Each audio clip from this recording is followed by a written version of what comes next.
21/4/2026 سے علم الکلام میں ہم نے کل کچھ پڑھا تھا، ہم وہاں سے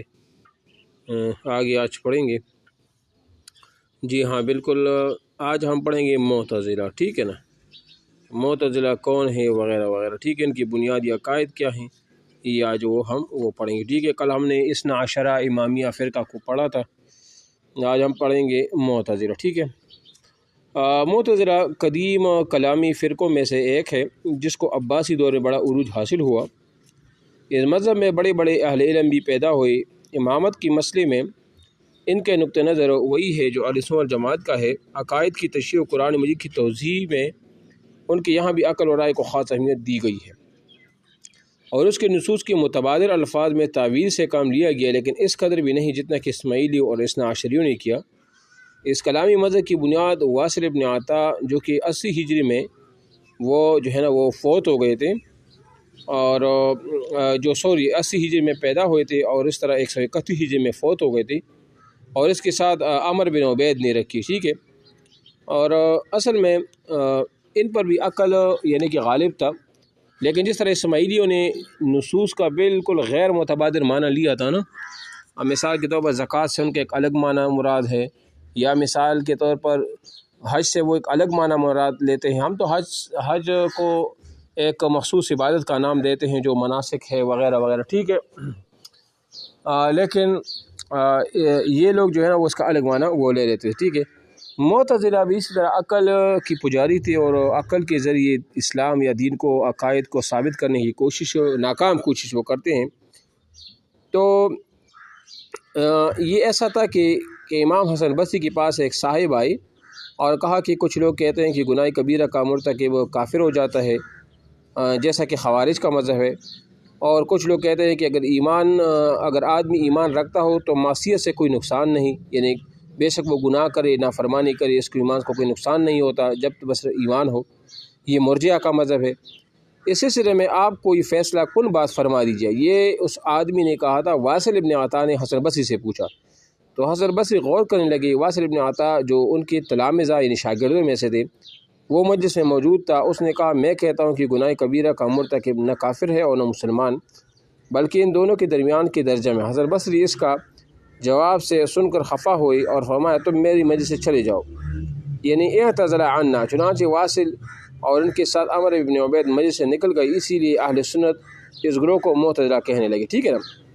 معتزلہ چونکہ انسان کے افعال کے بارے میں یہ نظریہ رکھتے ہیں کہ اعمال خود اس کی قدرت اور طاقت سے صادر ہوتے ہیں، یعنی معتزلہ کا عقیدہ یہ ہے کہ انسان اپنے اعمال کا خود خالق ہے، پیدا کرنے والا ہے۔ مثال جو اچائی ہیں جو برائی ہے انسان سے صادر ہوتا ہے، مثلا اچائیوں میں جو نماز روزہ زکوٰۃ یا کچھ عورت کا معاملات وغیرہ، اور اس طرح برائی میں جس طرح زنا شراب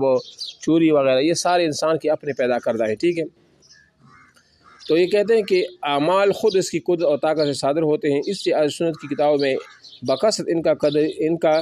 قدریہ کے لفظ بے ذکر کیا جاتا ہے، لیکن خود معتزلہ اپنے آپ کو اصحاب العدل و توحید کہتے ہیں، ٹھیک ہے نا، کیونکہ ان کے اصول خمسہ میں عدل اور توحید بھی شامل ہے۔ بعد کو یہ فرقہ کئی فرقوں میں بڑھ گیا۔ شیخ عبد القادر بغدادی نے اس کی 20 فرقے ذکر کیے ہیں۔ معتزلہ کو ایک زمانے بہت قبولیت حاصل ہو گئی تھی، کیونکہ بنو امیہ میں سے یزید بن ولید اور مروان بن محمد نے ان کے نقطہ نظر کو اختیار کر لیا تھا، اور عباسی خلفاء میں بھی ان سے متاثر رہی، اور بالخصوص مامون الرشید نے ایک معتزلی عالم احمد بن ابی داود سے متاثر ہو کر پوری طرح سے فکر اعتزال کو قبول کر لیا تھا۔ یہ ان کا دور عروج تھا۔ مامون نے بھی قوت اس فکر کو پورے ملک میں نافذ کرنا چاہا، یہاں تک کہ اس فکر کی مخالفت کرنے والوں کو سخت سزائیں دی گئی۔ امام احمد بن حنبل اور بعض دیگر علماء اہل سنت کو بڑی ابتلا سے دوچار ہونا پڑا۔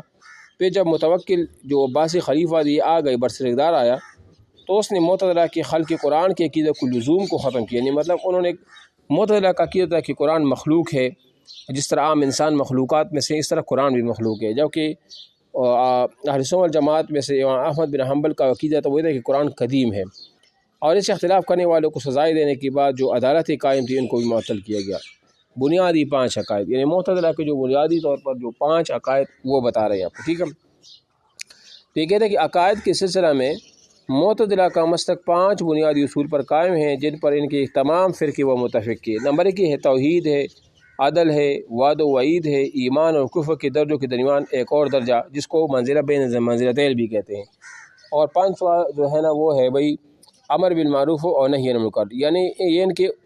بنیادی جو ہے نا وہ اصول جو ہے نا اصول خمسہ بھی اس کو کہا جاتا ہے کہ دین انہی پانچ چیزوں میں وہ منحصر ہے۔ اب توحید سے کیا مراد ہے، عدل سے کیا مراد ہے، وعد و وعید سے ان کا کیا مراد ہے، اور منزلہ بین منزلتین سے کیا مراد ہے، اور اس طرح امر بالمعروف و نہی عن المنکر سے کیا مراد ہے، اس پر وہ تفصیل سے وہ گفتگو کرتے ہیں کہ توحید سے مراد یہ ہے کہ تنہا اللہ تعالیٰ کی ذات کو ازلی اور قدیم تسلیم کیا جائے، اس لیے وہ اللہ تعالیٰ کی صفات علم، قدرت اور ارادہ، حیات، سمع و بصر، یعنی اللہ تعالیٰ کی جو صفات ہیں، علم یعنی وہ جانتا ہے، قدرت قدیر بھی ہے، ارادہ بھی رکھتا ہے، حیات یعنی وہ حی ہے، سمع مطلب وہ سنتا بھی ہے، اور بصر وہ دیکھتا بھی ہے وغیرہ کے قائل نہیں ہے۔ ان کا خیال ہے کہ اگر اللہ تعالیٰ کی ان صفات کو مانا جائے نا تو اللہ تعالیٰ کی ذات کے علاوہ ان کا بھی قدیم اور ازلی ہونا لازم آئے گا۔ وہ کہتے ہیں کہ ہم ان صفات کا اس طرح انکار نہیں کرتے کہ یہ نہیں ہے، لیکن وہ اس میں وہ کہتے ہیں کہ اگر ہم اللہ تعالیٰ کی ذات کو بھی قدیم مانیں یعنی کہ پرانا مانیں اور اس کے ساتھ ان کی صفات کو بھی، تو پھر توحید کہاں رہے گی؟ پھر تو اللہ کی صفات بھی ازلی ہوں گے اور ان کی ذات بھی ازلی ہوں گے، تو توحید تو پھر برقرار نہیں رہے گا۔ تو اور یہ عقیدہ توحید کی منافی ہے۔ اللہ تعالیٰ کی صفات ہی میں سے ایک صفت کلام بھی ہے، اور جب قرآن کریم کا کلام ہے تو اگر اس کو ازلی مانا جائے تو یہ بھی اللہ تعالیٰ کی توحید کی منافی ہے۔ اس سے ان کی نزدیک قرآن مجید ازلی کلام نہیں بلکہ مخلوق ہے، یعنی پہلے نہیں تھا، اللہ نے اس کو پیدا فرمایا۔ خلق قرآن کی مخلوق اور غیر مخلوق ہونے کے مسئلے نے عباسی دور معتزلہ اور رسولہ کے درمیان ساخت مارکے کی صورت اختیار کر لی، اور قرآن کو مخلوق نہ ماننے کی وجہ سے امام احمد وغیرہ کو ابتلاء اور آزمائش سے گزرنا پڑا۔ البتہ اس کا یہ مطلب نہیں ہے کہ معتزلہ یہ کہتے ہیں کہ اللہ کو علم نہیں، قدرت نہیں وغیرہ، بلکہ ان کی نزدیک کہ سب باتیں ذات باری کا حصہ ہیں، یہ عین ذات ہیں، یعنی یہ الگ سے صفت نہیں ہے۔ سمجھ آ رہی ہے؟ یعنی یہ کہتے ہیں کہ اللہ تعالیٰ کا جو صفات ہے یہ عین ذات ہیں، یعنی یہ اللہ تعالیٰ کی ذات کے علاوہ کچھ ہے نہیں، کچھ الگ چیز نہیں ہے جس کو وہ صفات کا نام دیتے ہیں، کیونکہ الگ ہوں گے تو پھر ظاہری بات ہے وہ کیا ہوں گے، وہ بھی ازلی ہوں گے۔ اسی بنیاد پر قرآن حدیث میں جہاں جہاں اللہ تعالیٰ کی صفات بیان کی گئی ہیں معتزلہ ان میں تعویل کر دی۔ مثلا اللہ تعالیٰ کا ارشاد ہے وَكَلَّمَ اللَّهُ مُوسَىٰ تَكْلِيمًا، اللہ تعالیٰ نے حضرت موسیٰ علیہ السلام سے گفتگو کی، اس سے اللہ تعالیٰ کی صفت کلام ثابت ہوتی ہے۔ معتزلہ نے اس کی دور از تعویل جو ہے نا وہ کا تعویل کی ہے کہ یہ لفظ کلمہ سے ماخوذ ہے، جس کے معنی زخم کے آتے ہیں قلم سے، اور اس آیت کا مطلب یہ ہے کہ اللہ تعالیٰ نے حضرت موسیٰ علیہ السلام کو رنج اور محن کے ناخنوں اور فتنوں کے پنجوں سے زخمی کیا۔ اللہ تعالیٰ کا ارشاد ہے وسع کرسیہ السماوات والارض، یعنی ان کی کرسی نے آسمان و زمین کو احاطہ کر رکھا ہے، اس سے اللہ تعالیٰ کی کرسی پر مستوی ہونے کی صفت معلوم ہوتی ہے۔ معتزلہ نے کہا کہ کرسی سے مراد علم ہے، یعنی اللہ تعالیٰ کے علم نے آسمان و زمین کو وہ گھیر لیا ہے، ٹھیک ہے نا۔ اس طرح اللہ تعالیٰ کا ارشاد ہے واتخذ اللہ ابراہیم خلیلا، کہ اللہ تعالیٰ نے حضرت ابراہیم علیہ السلام کو دوست بنا۔ معتزلہ نے کہا کہ خلیل یہاں خے کے زبر کے ساتھ خلۃ بمعنی حاجت سے ماخوذ ہے، اس لحاظ سے خلیل کے معنی فقیر و محتاج کے ہوئی، پس مراد ہے کہ اللہ نے ابراہیم علیہ السلام کو اپنی رحمت کا محتاج بنایا۔ بہرحال جو بھی ہے جیسا بھی ہے وہ اس کو اس معنی سے وہ لے لیتے ہیں۔ عدل کا معنی کیا ہے اصول خمسہ میں دوسرا؟ عدل سے مراد یہ ہے کہ اللہ تعالیٰ کے تمام احکام عدل پر مبنی ہیں، اس لیے وہ سب سے سب حسن ہے نہ کہ کبھی، لہذا انسان جو کبھی کام کرتا ہے وہ گناہ کا مرتکب ہوتا ہے، اس میں اللہ تعالیٰ کی قدرت اور رحمت کا کوئی دخل وہ نہیں ہے۔ سمجھ آ رہی؟ عدل سے مراد یہ کہ اللہ تعالیٰ کے تمام احکام عدل پر، اللہ تعالیٰ کے جتنے بھی احکامات ہیں نا وہ عدل پر مبنی ہیں، اس لیے وہ سب کے سب حسن ہے نہ کہ قبیح ہو، یعنی وہ سب کے سب اچھے ہیں، اس میں کوئی برائی نہیں ہے۔ لہذا انسان جو کبھی کام کرتا ہے، برا کام کرتا ہے، گناہ کا مرتکب ہوتا ہے، اس میں اللہ تعالیٰ کی قدرت اور عمل کا کوئی دخل نہیں، بلکہ انسان کے افعال خود اس کی قدرت سے وجود میں آتے ہیں۔ اللہ کو اس کا علم تو ہے لیکن وہ اس کا خالق نہیں ہے، بندے خود اس کے خالق ہیں، کیونکہ اللہ تعالیٰ فساد کو پسند نہیں کرتے، واللہ لا يحب الفساد، اور اللہ ظلم نہیں کرتے، ما اللہ یرید ظلم للعباد۔ اگر اللہ تعالیٰ کو بندوں کی ان افعال کا خالق مانا جائے اور یہ مانا جائے کہ اللہ تعالیٰ نے ہی اس کو گناہ کرنے یا نیکی کرنے یا نیکی کی نہ کرنے کی قدرت دی ہے، تو اللہ تعالیٰ کی طرف ظلم و فساد کی نسبت ہوگی، اور اللہ عدل کے خلاف بات وہ ہوگی، ٹھیک ہے۔ اچھا، اسی سے بعض و تصورات بھی معتزلہ کے یہاں پیدا ہوئی، ان میں سے ایک یہ ہے کہ اللہ تعالیٰ ان چیزوں کے اندر ذاتی طور پر حسن و قبح رکھا ہے، اور عقل کی صورت میں انسان کے اندر اس صلاحیت دی ہے کہ وہ اس کا ادراک کر سکے۔ کیا مطلب ہے؟ یعنی یہ کہتے ہیں کہ اشیاء جتنی بھی ہے نا، اعمال وغیرہ، اس کے اندر حسن اور اس کے اندر جو قبح ہے، اچائی یا برائی ہے، یہ اللہ تعالیٰ نے اس میں رکھی ہے، لیکن یہ انسان اس کا ادراک عقل سے کرتا ہے، عقل سے یہ فیصلہ کرتا ہے کہ یہ چیز برا ہے، اس میں برائی ہے اور اس میں یہ اچائی ہے، ٹھیک ہے نا۔ لہذا اگر کوئی شخص عقل کی تقاضا کے مطابق عمل کرتا ہے تو وہ لائق مدح اور ثواب ہے، اور کوئی اس کے تقاضے پر عمل نہیں کرتا تو وہ لائق ملامت اور عتاب ہے، کیونکہ عدل کا تقاضا ہے کہ اللہ تعالیٰ انسان کی ایسی صلاحیت عطا کر دے کہ وہ نص شارع کے بغیر بھی اچھے اور برے عمل کا ادراک کر سکے۔ نص شارع کا مطلب ہے کہ جس پر اللہ تعالیٰ نے اگر ارشاد نہ فرمائے ہو یا اللہ کے رسول نے کچھ فرمایا بھی نہ ہو نا، تو پھر بھی عقل اس کا ادراک کر رہے، عقل کو پتہ چلے کہ یہ چیز برا ہے۔ اس لیے معتزلہ کے یہاں اشیاء اور اعمال کے بہتر ہونے اور نہ ہونے، یعنی حسن اور قبح ہونے کا مدار نص پر وہ نہیں ہے، یعنی انسانی عقل پر ہے، ٹھیک ہے نا۔ اب یہ ہو گیا، اس کے بعد وعد و وعید ہے، اس پر آپ آ جائیں۔ وعد و وعید کا مطلب کہ وعدہ سے مراد قرآن مجید کی وہ آیات ہیں جن میں اللہ تعالیٰ نے اعمال صالحہ پر جنت و اجر کا ثواب کا وعدہ فرمایا ہے، اور وعید سے مراد وہ آیات ہیں جن میں گناہوں پر دوزخ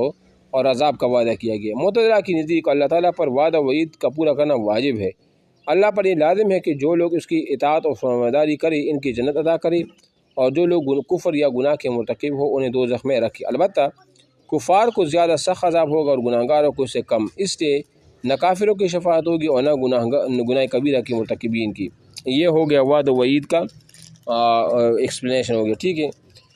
منزلہ بین المنزلتین کا مطلب کیا ہے؟ یعنی دو درجوں کے درمیان ایک اور درجہ، اس مسئلہ کا تعلق اصل میں گناہ کبیرہ کے مرتکب سے ہے۔ یہ معتزلہ کا خیال ہے کہ گناہ کبیرہ کے ارتکاب کی وجہ سے انسان دائرہ ایمان سے باہر نکل جاتا ہے، البتہ جب تک وہ کفر و شرک کا مرتکب نہ ہو کافر بھی نہیں ہوتا۔ اس لیے مومن اور کافر کے درمیان ایک اور درجہ ہے، اور وہ درجہ ہے گناہ کبیرہ کے مرتکبین کا۔ البتہ اگر ایسے گناہ گار لوگ توبہ کر لے تو پھر ایمان کی طرف اس کی واپسی ہوتی ہے۔ یعنی مطلب یہ ہے کہ گناہ کبیرہ جس طرح ڈاکہ، چوری، قتل، زنا وغیرہ، یہ اگر بندہ کرے تو اس سے بندہ کفر میں تو نہیں چلا جاتا، لیکن اسلام سے خارج بھی نہیں ہوتا اور مسلمان بھی نہیں رہتا، لیکن کفر اور اسلام کے درمیان ایک درجے کو وہ قائم کرتے ہیں۔ ان کا جو پانچواں اصول ہے وہ یہ ہے الامر بالمعروف اور نہی عن المنکر۔ معتزلہ کی نزدیک معروف وہ ہے جس کا بہتر ہونا انسان کو سمجھ میں آ جائے، اور منکر وہ ہے جس کا برا ہونا انسان کے سمجھ میں آ جائے۔ امر بالمعروف اور نہی عن المنکر کا معتزلہ بھی فرض کفایہ کہتے ہیں، اور اہل سنت و جماعت بھی نیز بنیادی طور پر اس مسئلہ کا تعلق عمل سے ہے نہ کہ عقیدہ سے، لیکن معتزلہ نے اس کو اتنی اہمیت دی کہ اس کو اپنے عقیدہ کا حصہ بنا لیا۔ البتہ بعض نکات میں معتزلہ کا نقطہ نظر اہل سنت سے مختلف ہے، جیسے ظالم حکمران کے خلاف بغاوت کرنا معتزلہ کی نزدیک واجب ہے، اور اپنے مخالفین کے خلاف ہتھیار اٹھانا واجب ہے، چاہے وہ غیر مسلم ہو یا مثال کے طور پر گناہ کبیرہ کے مرتکب مسلمان ہو۔ تاہم بتدریج معتزلہ میں اعتدال پسندی کے رجحان کو فروغ حاصل ہوا، اور انہوں نے حکومتوں کے ساتھ دوستانہ اور مصالحانہ روی اختیار کرنے کو ترجیح دی۔ اسی طرح عباسی دور میں انہیں سیاسی اثر وہ حاصل وہ ہو گیا، ٹھیک ہے۔ تو یہ آج ہم نے معتزلہ پڑھا کہ معتزلہ کا وجود کیسے ہوا، ان کی بنیادی افکار کیا تھے، ان کے اصول خمسہ کیا تھے، یعنی توحید کیا ہے، عدل کیا ہے، وعد و وعید کیا ہے، منزلہ بین منزلتین کیا ہے، اور اس طرح امر بالمعروف اور نہی عن المنکر یہ کیا ہے انشاءاللہ، ٹھیک ہے۔ کل سے انشاءاللہ ہم پڑھیں گے فرقہ زیدیہ کہ فرقہ زیدیہ وہ کیا ہے جو شیعہ فرقوں میں سے ایک فرقہ ہے، ٹھیک ہے۔